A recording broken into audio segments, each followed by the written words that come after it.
안녕하세요. 네. 오늘은 이제 확률론과 통계학과 관련해서 조금 많이 쓰이는 개념들을 좀 갖고 와 보려고 합니다. 그래서 정보이론과 구조적 확률 모형에 대해서 설명을 드리려고 하는데, 구체적인 내용을 드리기에는 이게 약간 취지는 맞지 않은 것 같아서, 네, 개론적인 개념 설명 정도로만 이야기를 하도록 하겠습니다.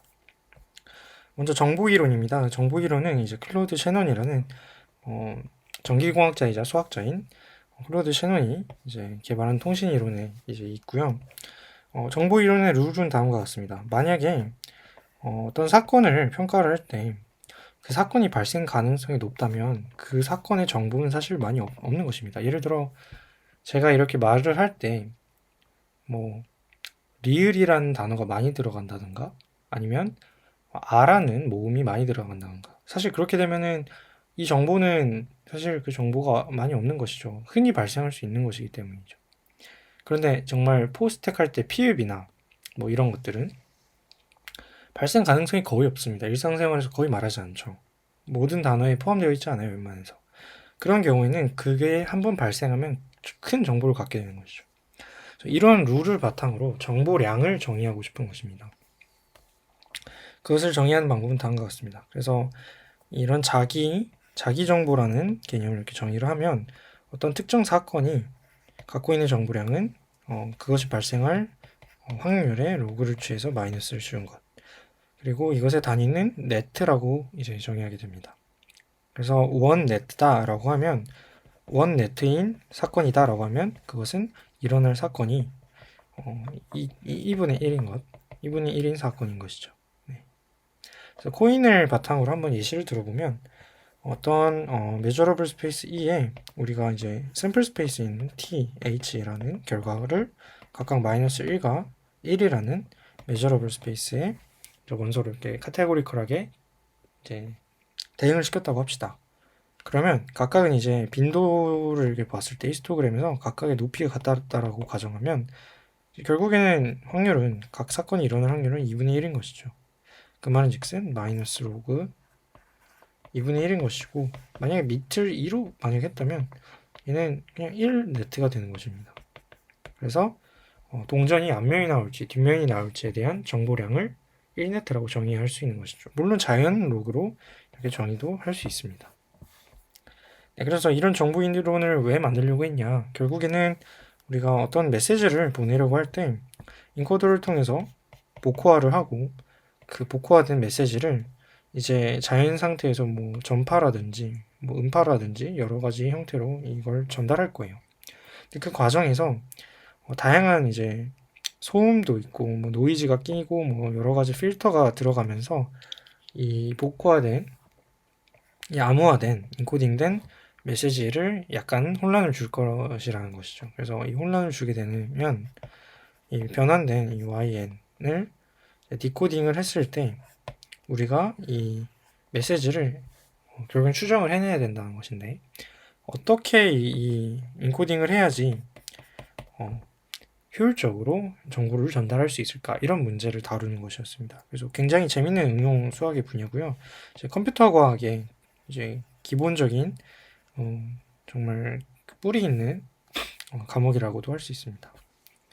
그래서 방금 같은 경우는 이제 단순히 한 사건을 빈도적으로 한번 파악을 했을 때 그 사건이 갖게 되는 정보량을 표현한 것 뿐이고 실제로 우리가 관심이 있는 것은 이제부터는 확률 분포죠. 그래서 분포 자체에 대한 불확실성을 정보량으로 표현하고자 하는 것입니다.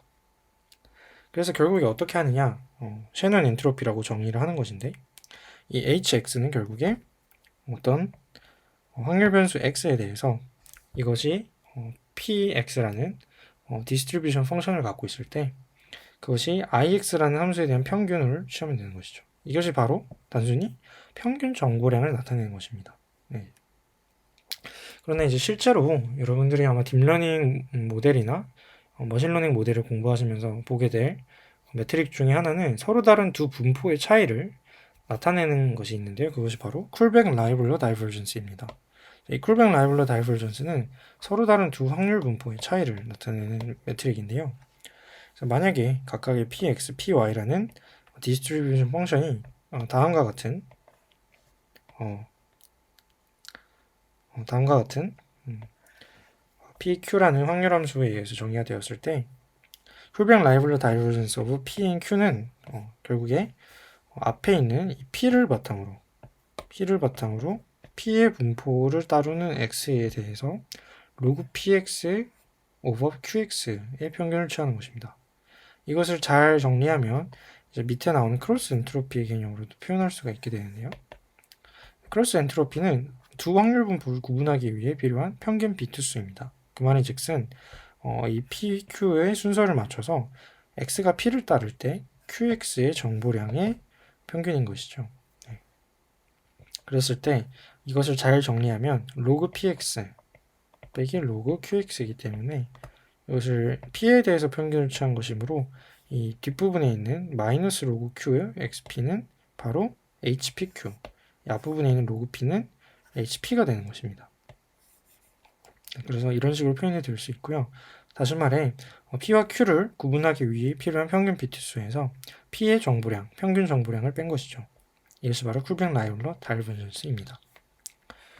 네, 쿨뱅 라이블러 다이버전스는 보시듯이 사실은 P와 Q가 자리를 바꾸면 사실 서로 같은 값을 갖지 않을 수 있습니다. 예를 들어 쿨뱅 라이블러 다이버전스를 PQ로 이렇게 따지게 해서 그것을 이제 최적화하는 Q를 알아보았을 때, 그리고 쿨뱅 라이블러 다이버전스는 QP를 기준으로 이것을 최적화하는 Q를 찾았을 때 다음과 같은 설정을 하는 것이죠. 만약에 P가 다음과 같이 이렇게 주어졌을 때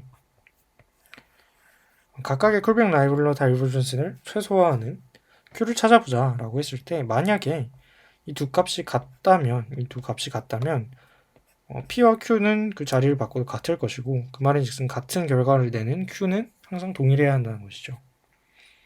그러나 지금 보시면 이 쿨뱅 라이블러 다이버전스의 결과를 직접 보시면 Q가 다르다라는 것을 알 수 있어요.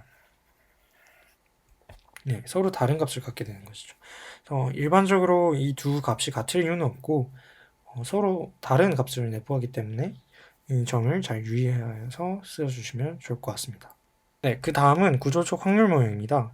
구조적 확률 모형은 그래프라는 어떤 독특한 수학 구조를 활용해서 확률 변수들 사이의 상관관계나 어떤 특수한 관계들을 보기 쉽게 표현한 것인데요. 이를 위해서는 조건부 확률에 대한 개념을 다시 리뷰할 필요가 있습니다. 어떤 조건부 확률 PYY, XX 이런 걸 보시면 이것의 정의는 이렇게 되어 있죠. 이것을 체인룰로 이제 표현을 하게 되면 아래와 같이 하나하나 표현을 할 수 있게 됩니다. 그래서 이것을 이렇게 곱해서 이것은 이거 곱하기 이거다라고 표현을 한 것이죠. 그렇죠? 그래서 이런 식으로 표현을 할 수가 있게 되죠.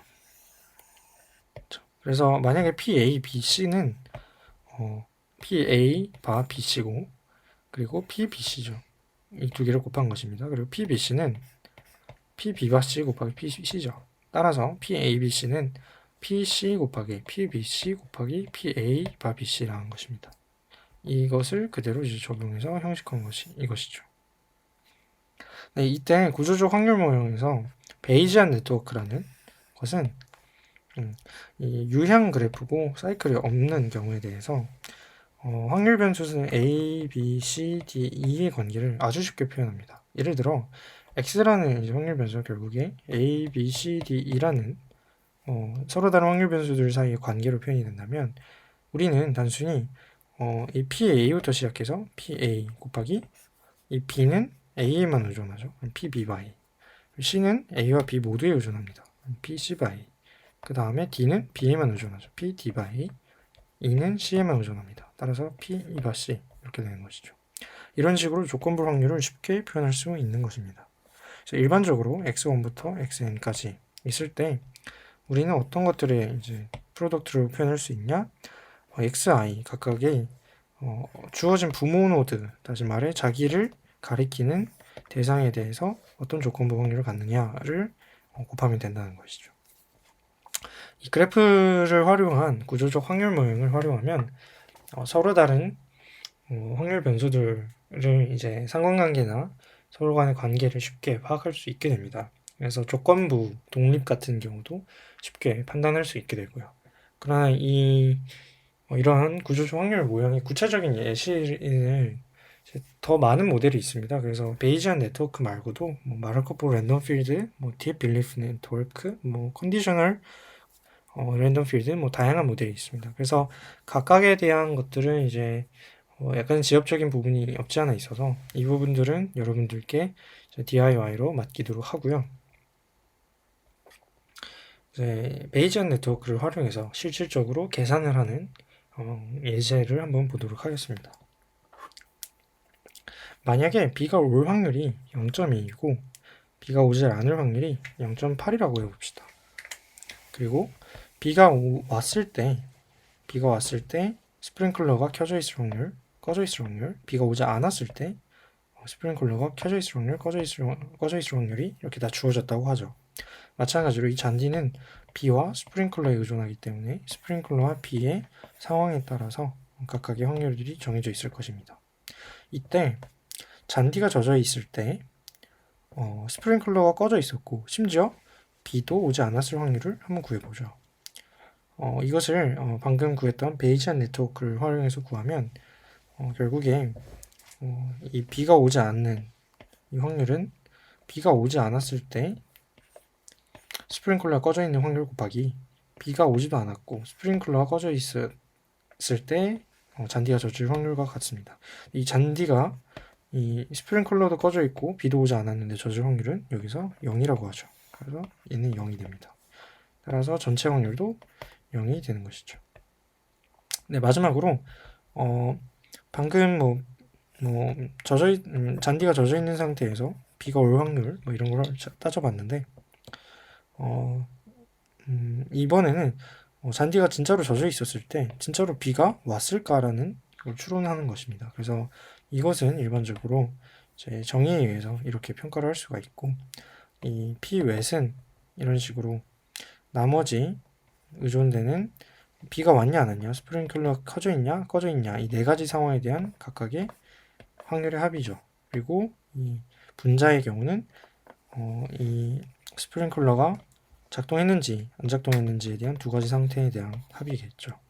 그래서 이렇게 더하면 0.36이라는 결과가 이제 나오게 되고 0.36이라고 한다는 것은 이제 잔디가 젖어 있을 때 비가 올 확률은 경험적이 아니라 이제 통계에 기반하면 36%라는 것입니다. 네. 그래서 비가 이제 오지 않고 젖어 있을 확률도 이제 가능하죠. 스프링클러가 켜져 있을 수 있으니까. 네, 이를 통해서 이제 서로 다른 이 세 개의 에이전트 확률 프로버빌리티 랜덤 베리어블에 대해서 그들 사이의 상관관계를 적절히 추론해내고 알아내는 것이죠. 네, 그래서 오늘은 이 조건부 확률을 바탕으로 구조적 확률 모형을 확인을 했고 정보 이론을 바탕으로 서로 다른 두 확률 분포의 차이를 계산하는 쿨뱅 다이버전스에 대해서 한번 알아보았습니다. 네, 그래서 오늘 28강을 마지막으로 하여서 인공지능의 수학이라는 주제로 선형대수 그리고 벡터 미적분학 그리고 확률과 통계에 대한 기본적인 내용들을 전부 다 다루었고요. 그래서 이러한 지식들을 바탕으로 공부를 하신다면 여러분들이 머신러닝이나 딥러닝과 관련된 어떠한 책을 보셔도 수학적인 부분에서는 개념적으로 충분히 익숙하지 않을까라고 생각합니다. 그래서 궁금한 것이 있으시면 언제든지 질문하시고 네, 오늘 수업은 여기까지입니다. 그래서 앞으로 인공지능 관심 많이 가져주시고 공부 많이 하시면서 인공지능 알고리즘 잘 연구하시고 실무에서도 잘 적용하시면 좋겠습니다. 그래서 이렇게 해당 컨텐츠는 마무리하도록 하겠습니다. 네, 지금까지 수고 많으셨습니다. 감사합니다.